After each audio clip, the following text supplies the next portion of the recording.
মৰমৰ অকণিহঁত, মই বৰ্ণালী শইকীয়া বাইদেউ।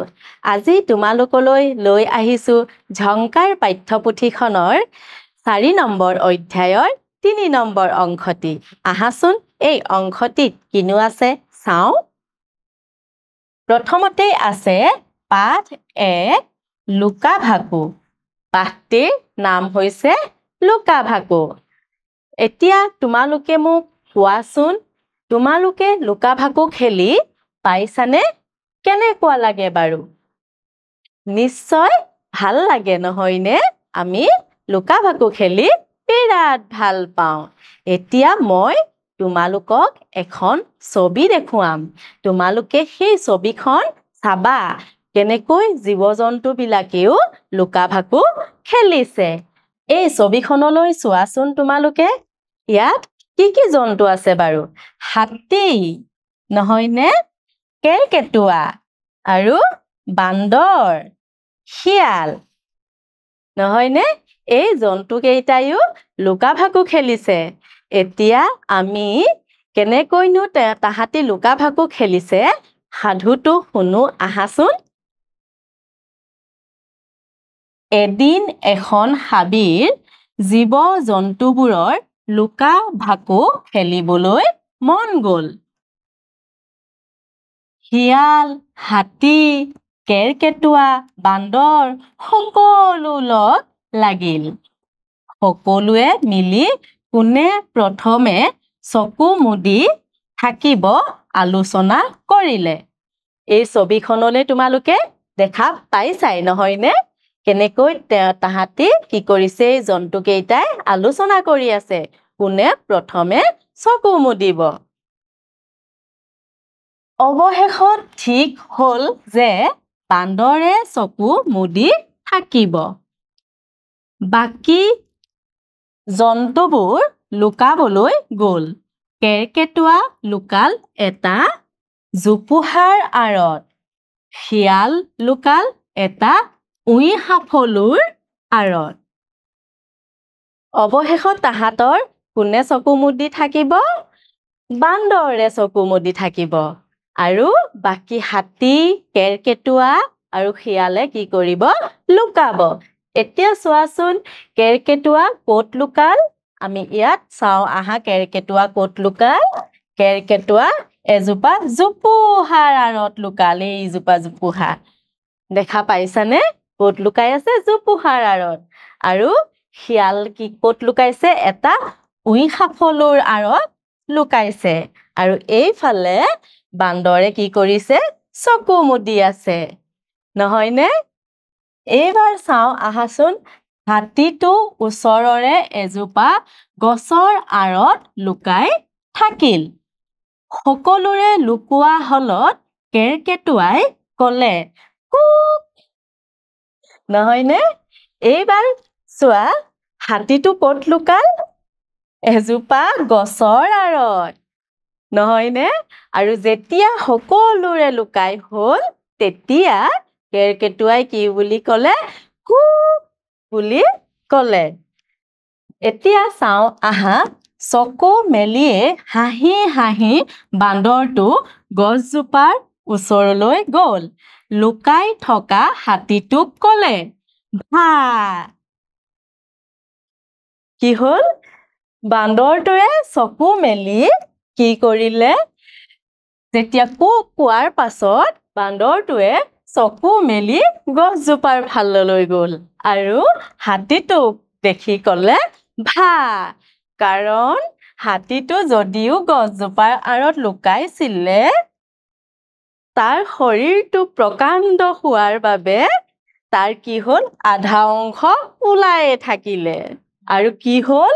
সকলোৱে ঢেক ঢেককৈ হাঁহিবলৈ ধৰিলে। আৰু যেতিয়া বান্দৰটোৱে হাতীটোক বিচাৰি পালে তেতিয়া কি হ'ল? বাকী সকলোৱে কি কৰিলে? ঢেক ঢেককৈ হাঁহিবলৈ ধৰিলে। কাৰণ বাকী কেইটাতো জোপোহাৰ আঁৰত ধুনীয়াকৈ লুকাই গ'ল। কিন্তু হাতীটোতো প্ৰকাণ্ড প্ৰাণী।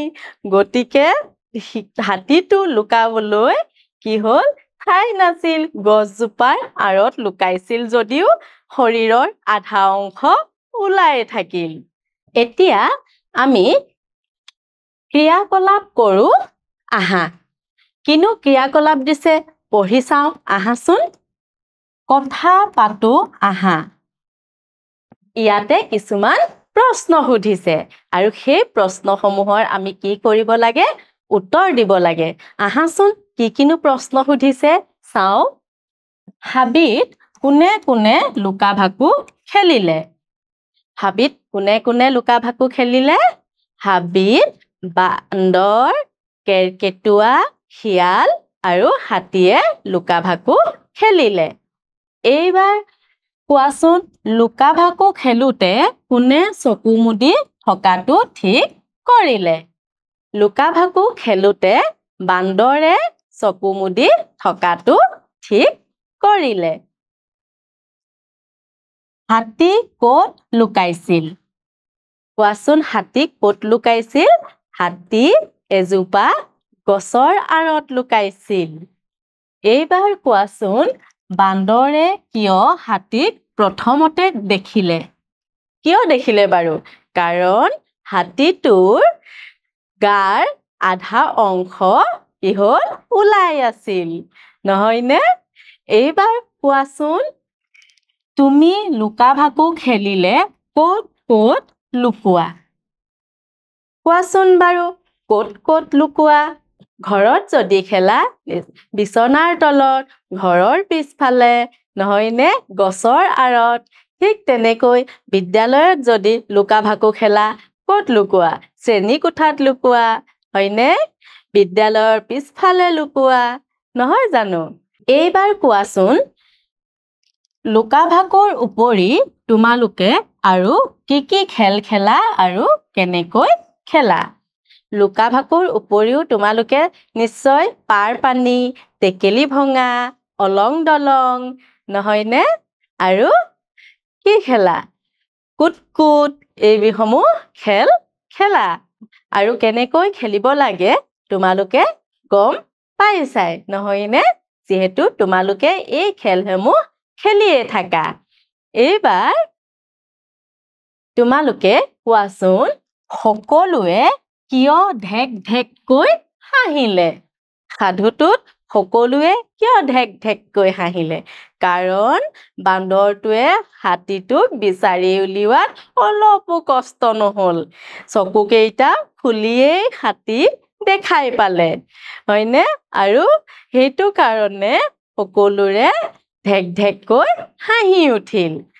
এইবাৰ তোমালোকে মোক কোৱাচোন এদিন এখন হাবিৰ জীৱ-জন্তুবোৰৰ পাৰ পানী খেলিবলৈ মন গ'ল এই বাক্যশাৰী সঁচানে মিছা বাৰু ইয়াত কত লিখি থোৱা আছে সঁচা আৰু খত লিখি থোৱা আছে মিছা তোমালোকে কোৱাচোন বাৰু সঁচা নে মিছা মিছা নহয়নে তেতিয়া আমি ক'ত চিন দিম খত কাৰণ কি হ'ল জীৱ-জন্তুবোৰৰ কি খেলিবলৈ মন গৈছিল লুকা ভাকু পাৰ পানী নহয় মৰমৰ অকণিহঁত ইমানখিনিলৈকে নিশ্চয় তোমালোকে বুজি পালা আগন্তুক দিনত পুনৰ এটি নতুন অংশ লৈ আহিম আজিলৈ ইমানতে সামৰিছো ধন্যবাদ